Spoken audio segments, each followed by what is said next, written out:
Parlez-moi de la finale interécole 2011 de la simulation en gestion d'entreprise. Bien, en fait, la simulation en gestion d'entreprise, c'est une activité qu'on organise depuis des années. Le Carrefour Jeunesse Emploi Trois-Rivières et Mercier-des-Chenaux. Donc, ce qu'on fait concrètement, c'est qu'on se promène dans les écoles. C'est une activité qui dure une journée.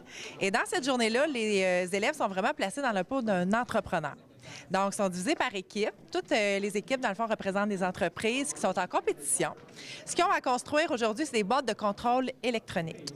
Et les décisions qu'on va en prendre, grosso modo, c'est le nombre de boîtes de contrôle qu'ils doivent produire. Ils ont à acheter une usine, implanter des chaînes de production, embaucher des vendeurs, décider de leur salaire, du prix de produits qu'ils vendent aussi, de la qualité.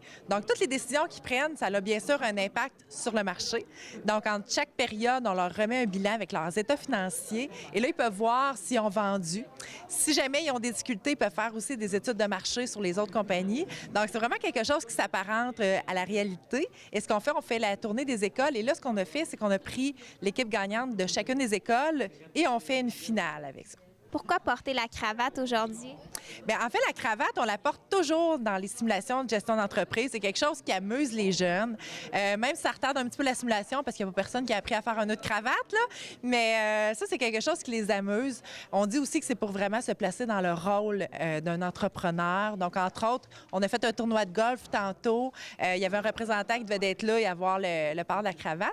Et aussi quelque chose de spécial qu'on va faire aujourd'hui. En fait, à la fin de la journée, ce qu'on va faire, les jeunes nous redonnent toutes les cravates qu'on a utilisées aujourd'hui et on va les remettre à Astral Media pour la belle initiative qu'ils ont pris avec l'opération Une cravate pour ma prostate. Donc, ça va être remis pour eux.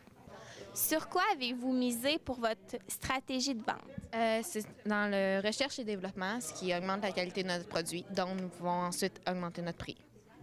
Avez-vous rencontré des difficultés jusqu'à présent? Oui, des ruptures de stock.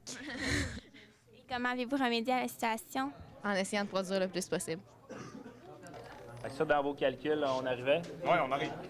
Là, votre besoin, ça serait quoi? Si on regarde là, les chiffres. Nos chiffres, il nous manque des employés ici. Ouais. On a commandé un, même si on n'a pas beaucoup d'argent. Parlez-moi de votre rôle dans la simulation. En fait, mon rôle est fort simple. Moi, j'agis à titre de banquier. Donc, les étudiants viennent me voir, viennent négocier de façon très ferme. Du moins, on essaie soit de leur donner une marge de crédit, un prêt à terme, en fonction de leurs besoins financiers. Donc, on regarde avec eux autres qu'est-ce qu'ils ont besoin. Est-ce que c'est acquérir des nouvelles immobilisations? Est-ce qu'ils ont besoin d'aller vers la recherche et le développement? Fait qu'on regarde c'est quoi le produit là, le plus avantageux pour eux autres. Qu'est-ce qui vous a surpris parmi les équipes? Bien, en fait, ils ont une bonne connaissance. Pour des étudiants de secondaire, je ne m'attendais pas à ça, mais quand on parle de termes clés, de marge de crédit, rupture de stock, c'est des termes, en fait, qu'ils connaissent déjà. Fait que c'est bien parce qu'au niveau de l'analyse, ils sont capables de négocier là, à ce moment-là, puis comprendre pourquoi ils ont une perte, disons, d'un montant X pour la période 12. Là. Donc, c'est assez précis quand même, la simulation. Mais au moins, il y a une belle compréhension de leur part. Et est-ce que la simulation vous a donné le goût de peut-être, dans l'avenir, faire de la gestion une carrière? Oui, puis nous autres, en plus, on est dans le jeu d'entreprise. Fait que ça nous intéresse. On pense à ça. Ouais. Je pense qu'on a une équipe gagnante, hein? Oui, oui, oui.